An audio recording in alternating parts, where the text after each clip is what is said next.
Hello everyone, this is Joe here with Joe Talks, and today we are going to talk a little bit about some electrical safety.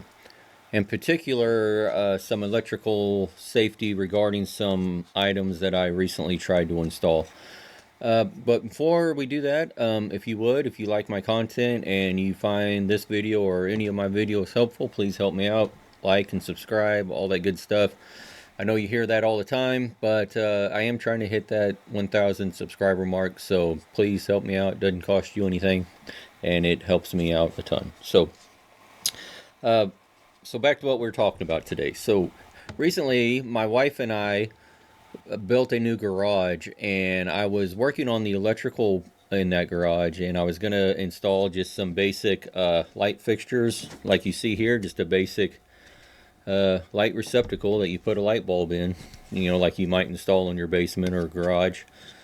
And I went to install these things and I found some issues. So if you're not familiar with these, and again, by all means, if you're not familiar with any of this or any of this sounds foreign to you, and you're going to try to attempt an electrical project, I would advise you try to get a professional electrician to come help you. This video is not to teach you how to do electrical, it's just for entertainment purposes and for education. But anyway, but if this is familiar stuff to you, by all means. Anyway, I want to wire these in, and these basically have two connections. There's a gold one for the hot and a silver for the neutral, and then you don't connect the ground wire. And I went to connect these, and I found pretty quickly that this connection for the wire can become loose really easily. And so after I looked at this a little closer, I found that there's actually a couple of riveted connections in here. So I don't know if you can see, if the camera is picking that up, but basically there's a tab, and then that tab is riveted has a riveted connection to another tab that goes up through the body. And then you probably can't see in the video here, but inside of here there's another tab that gets riveted and finally makes contact with the bulb. So basically the circuit is the wire connection, a riveted connection, a second riveted connection, and then finally the connection to the bulb. And so that's two riveted connections that really aren't necessary. And so as you can see right here, this riveted connection, after I put just a little bit of torque to tighten that wire down, that riveted connection has failed. And so this is going to generate a lot of heat. And so if you are familiar with any kind of engineering practices, I'm a mechanical engineer by trade, and there's a very common concept in engineering called Joule heating. And so that is a equation we use to try to predict how much heat is getting generated in a system. And that equation is Q equals I squared RT.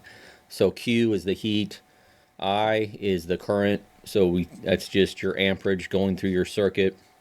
And then time is obviously time, but the resistance is the one that we're concerned here. So the resistance is something that can cause heat to get generated in a mechanical joint. And so what you see here on this failed riveted joint, that is going to make a lot of resistance.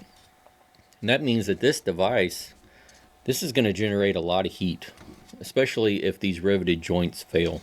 And you can understand how you can very easily over tighten that wire connection. You could imagine some apprentice working for an electrician trying to install these. They might over tighten this, make that joint fail, and nobody would be any of the wiser, right? So this is just a horrible design. Now I want to compare this to another one that I found that is very similar in nature. It's just a light receptacle. But if you look at this one real close, it's got the wire connections just like in the other one. It's got the gold for the hot, silver for the neutral, and then the wire tightens down to a solid tab that goes all the way up and makes contact with the light bulb. So in this design, the only two connections you have that can generate joule heating is the wire connection itself, which you're going to have in any wired device, and then the physical connection to the light bulb, which you're going to have no matter what. And so this is a much better design compared to this one, because it's just a solid path for current to flow with no mechanical joints. And so this is really what you should probably be looking for. And I bought these at big box stores. So I bought this one, the poorly designed one. I bought this at Menards. I found this one at our local Lowe's home supply store.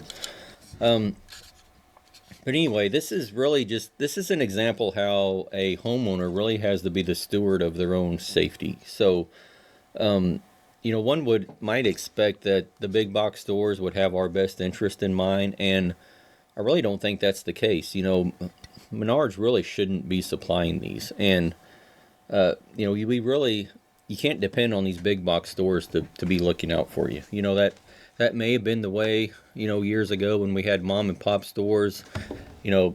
They probably knew their products inside and out because they were a smaller operation, and they might have been on the lookout for this, and they might have rejected these. Whereas in a big box store, some corporate buyers just buying these and sending them out to the branch stores. So, it's really up to the consumer, to the homeowner, to be looking out for yourself. And, if you're not doing your own stuff, hire an electrician, preferably hire someone someone you trust. But if you're hiring a stranger, don't be afraid to ask to see the components that are getting installed. And be looking out for things like this. Any riveted joint, anything that can make heat is a potential fire hazard. I mean, this is horrible. This probably would have caught fire if I would have not have caught this. I am glad that I caught this, and that's kind of why I'm doing this video, because I want to get this out there for other people to see and be aware of, and to be looking for these things. The horrible thing is this little $2 or $3 light receptacle could have wreaked havoc on your life, and God forbid could have injured, or even worse, killed you or a family member. And you'd have no recourse, right? Once something caught on fire, there'd be no way to go back. I mean, this would get burned up. There'd be no evidence. You'd never be able to go back against Menards and recover damages. I mean, you're just out, So you really have to be looking for this stuff on the front end, because once something like this gets installed, I mean, you're not going to know until it's too late, right? I mean, you're never going to go back and inspect these. I mean, once they're in, they're in. And this is bad. Don't let anybody put these in your house, or don't put them in your house. So anyway, that's all I had for this video. I hope this was helpful. Again, if you liked it, please help me out, like, subscribe, all that good stuff. And all right, and until the next one, this is Joe Talks, and I will see you later. All right, thank you.